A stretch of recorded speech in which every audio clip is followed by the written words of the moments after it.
喺2014年8月24日嘅2012榮耀盼望主日信息裏面，日華牧師分享到，唔單止發生喺2014年3月8日嘅馬航客機 MH17 神秘失蹤事件，有着極多可疑之處，背後可能隱藏住一個重大陰謀之外，並且發生喺2014年7月17日嘅馬航客機 MH17喺烏克蘭被擊落嘅事件，當中同樣有住極多唔合理、證供有矛盾嘅地方。我哋可以發現新聞所發表嘅影片、照片、人證同埋物證等有眾多疑點，甚至可以肯定馬航 MH17 事件並唔係意外，而係一個精心策劃嘅陰謀。就喺事件發生前，已經有幕後黑手部署整件事情，其計劃之大，實在令人瞠目結舌。幕後黑手嘅目的唔單止想將事件歸咎於美、俄、烏克蘭或者叛軍嘅任何一方，而係希望引發第3次世界大戰，藉住混亂而得到最大嘅益處。正如歷史上曾經多次出現嘅偽旗行動一樣，馬航 MH17 事件發生嘅之後一日，烏克蘭用一段聲帶嚟舉證叛軍承認曾經擊落一架客機，但係呢段聲帶係喺事發前嘅一日已經製作好嘅。究竟烏克蘭嘅軍方情報人員點解要喺事發前一日已經開始製作呢段竊聽聲帶呢？有邊個可以預早一日知道聽日會有飛機被敵方擊落，而喺事前製作所謂證據確鑿嘅聲帶呢？唔通有人可以穿梭時空，早一日製作該段聲帶？除非有人喺幕後自編自導自演。所以明顯地就係親美嘅烏克蘭政府所做嘅。另一方面，喺 MH17 墜落之處有200具完整嘅屍體，但係親俄嘅叛軍發現呢啲屍體係已經死咗多日，唔似係墜機死亡。並且如果一架飛機喺33000尺高空中被導彈擊落，經歷爆炸並從高空掉落嘅屍體，仲會有可能完整咩？此外，有影片拍攝到死者嘅護照係全新嘅。到底一架飛機喺33000尺高空中被導彈擊落之後，點樣可能揾到一大批完整新速嘅護照呢？又例如，根據新聞片段報道，大型客機 MH17 從33000尺高空墜下到地上之後，曾經發生爆炸，但係從現場所見，客機墜毀之處只係一片普通嘅泥地。呢架客機竟然連一個細小嘅地洞亦都冇造成，點可能會咁呢？事實上，俄羅斯嘅軍方曾經向公眾提供咗一段 MH17 被擊落嘅時候喺當地嘅民航航空飛行資料嘅影片。資料顯示，當 MH17 喺數據上消失之前，即係被擊落前嘅一段短時間，曾經突然減速，而喺 MH17 嘅背後有一架新加坡航空公司嘅客機 SQ351 尾隨住，並且曾經喺 MH17 嘅上空同佢重疊。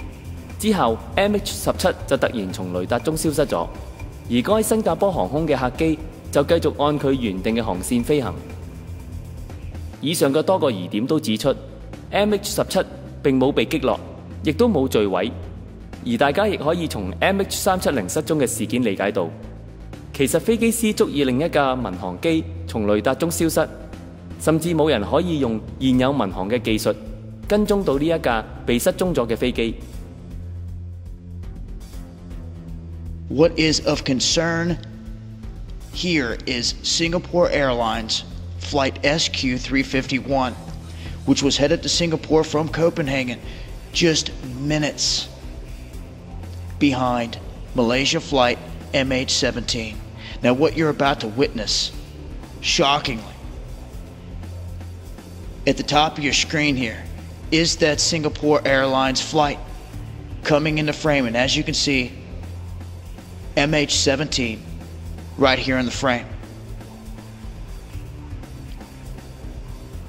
Now what you will notice is that the Singapore Airlines crosses the flight path of MH17, and what they do next is a huge red flag.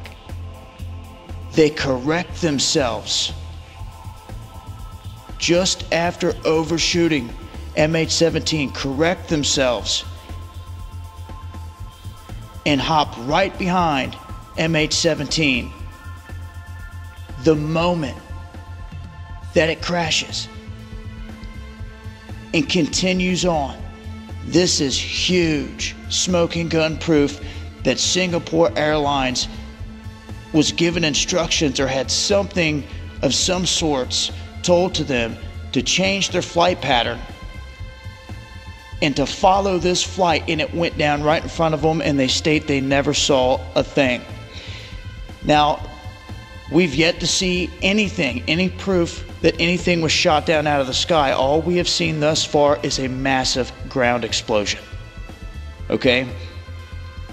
Now, this other video footage I'm going to share with you here is the icing on the cake in this situation, because it shows that MH17 was picked up after the crash, or something was picked up that jumped over and took off with the Singapore Airlines flight, as you're about to see. In this Russian radar imagery here, you can see Flight 17 coming into play. This is right where it begins to lose speed in this area, and you can see the Singapore Airlines coming in behind it in this region. Right there is MH17. As they start to come into motion, you will see right here, this is where it drops speed, and this is where it's supposed to stop. But notice it does not stop. Watch, it continues to track over, and it's picked up as Mach 17 for a split second. You see it jumping over right there? It's jumping over toward the pathway of Singapore Airlines. Right there, you see that movement? Something did not crash. Something was either right on top of or underneath of this flight, or this flight actually never blew up there. It was a ground explosion, and this plane, something, and it's proof right here, as crazy as it may sound, jumped over from this point, and at that point continued on the same flight path as the Singapore Airlines flight. All the proof is right here. It was picked up as even Mach 17 for a split second. This is after the crash. Something picked up on radar, cutting over, it disappears. Transponder turned off. And all we know, as I've shown you in this video thus far, is that through flight radar, the Singapore Airlines flight adjusted its flight path right behind MH17 the moment that it went down, continued on, and as you can see right here, when Flight 17 went down, something was picked up on Russian radar coming back up from the spot, heading right toward, right over just a hair, the same line of traffic as Singapore Airlines. And the transponders then turned off, and it disappears.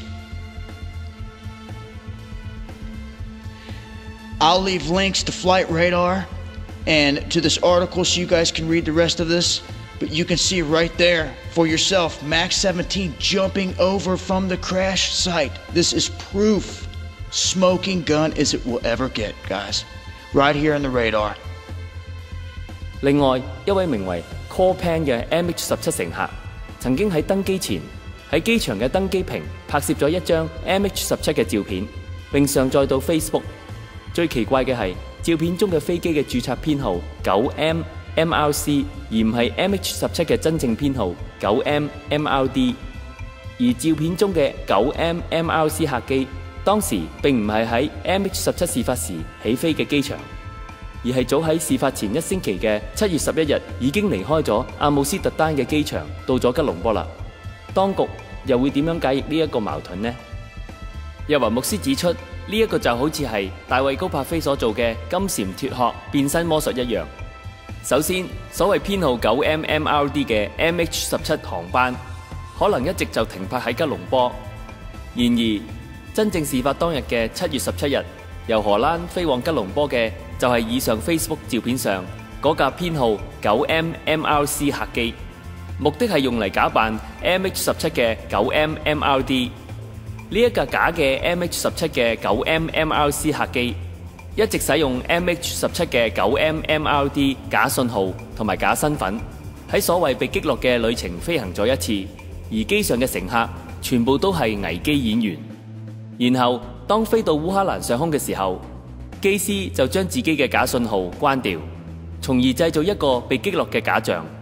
明顯係幕後黑手從 MH370 失蹤失敗嘅試驗中吸取咗經驗，得知一架真正有正確身份嘅客機係唔可能喺冇降落或者被擊落嘅情況下完全消失，因為當失蹤嘅 MH370 被機師關掉儀器後嘅45分鐘至數小時之後，仲係被人查出係飛往印度洋方向，甚至機上嘅乘客可以將自己嘅位置透露俾其他人知道。